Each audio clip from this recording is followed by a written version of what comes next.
Isa sa mga coastal town ng probinsya ng Quezon ang Pagbilao. Malaking bahagi ng bayang ito nakaharap sa Pagbilao Bay, na kilala sa malinaw, kalmadong tubig at mayaman itong biodiversity.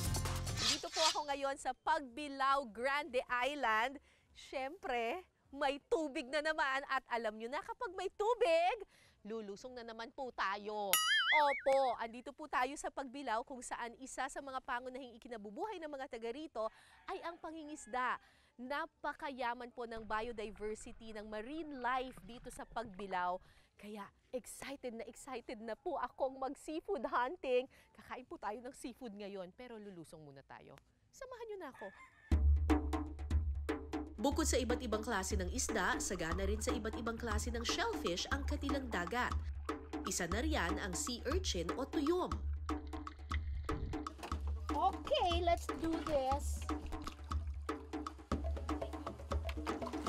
Dito sa pinasarap ang pagkain bago tinitikman, kailangan munang paghirapan. Kaya hindi ko aatrasan ng matinik na hamon ng pagkuha ng tuyom.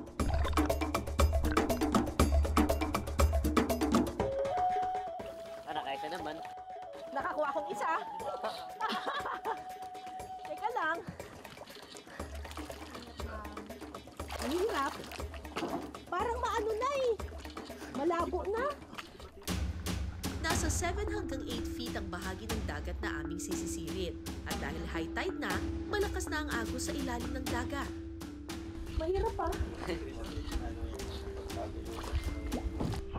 Bukod sa hirap sa pagsisid, extra challenge din ang pagkuha ng tuyom. Masakit kasi kapag natusok ka ng matulis nitong tinik. Kaya naman gumagamit ng kahoy para sungkitin ang mga tuyom. Tatlo pa. Wag. Nakatatlo na ako ah. 1, 2, 3. Sa ikalawang sisid, nakakuha ako ng 2 tuyom. Hindi ako lumulubog. Paano ba lumulubog? Hindi ako lumulubog eh.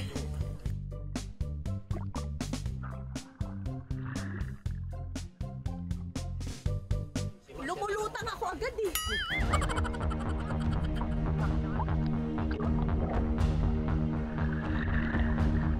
Maya-maya pa,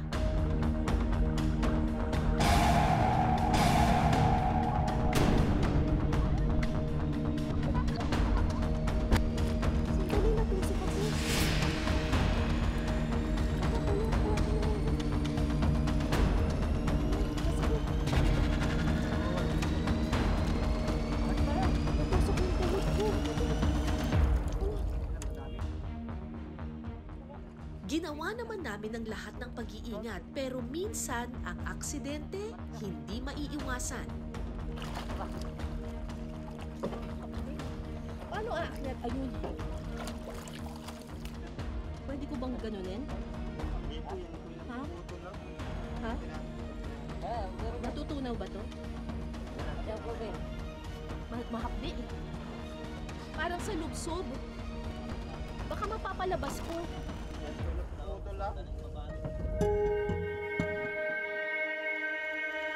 Ayaw lumabas eh.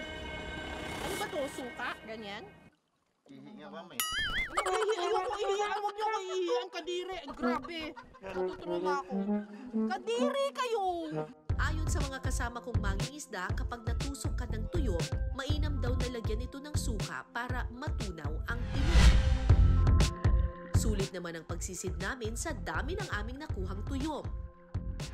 So kung makikita ninyo yung mga tuyom, marami pa siyang mga tinik-tinik. Kailangan nating tanggalin yung mga tinik-tinik na yan. So ang gagawin natin ay wawag-wagin natin ito. So sa tubig, gaganyan boss. Ano? Babatak ako. Ganyan. Kailangan mabilis. Nakakalbo na. Oo. Unti-unti po nalalabas yung mga buhok niya. Pwede na. Ayan! So kanina, Hirap na nga eh. oh, diba? So kanina malago siya. Diba? Mabalbon siya kanina, ngayon kalbo na siya. Pak! Pwede na itong kainin. Pwede nang kainin ang mga nakuha naming tuyom na fresh from the sea. O, tapos, lalagyan na natin ito ngayon ng suka. Gano'ng karami? Oh, tama lang. Ay, ganun lang? Hmm. Okay, tapos, kakainin na ngayon to. Pero sosyal, kakain ko na yung tinidor. Pagkatapos kamay-kamay yun ng ganun.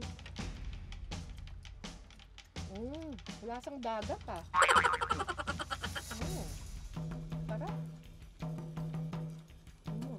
Ang mahal dito sa Japanese restaurant ah. Sarap.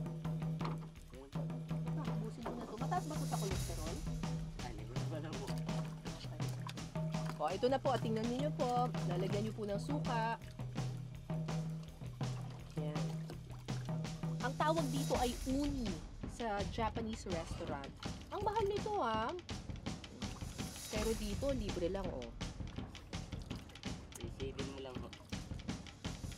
Sarap! Sarap! Ang sarap ah. Malinamnam. Malinamnam.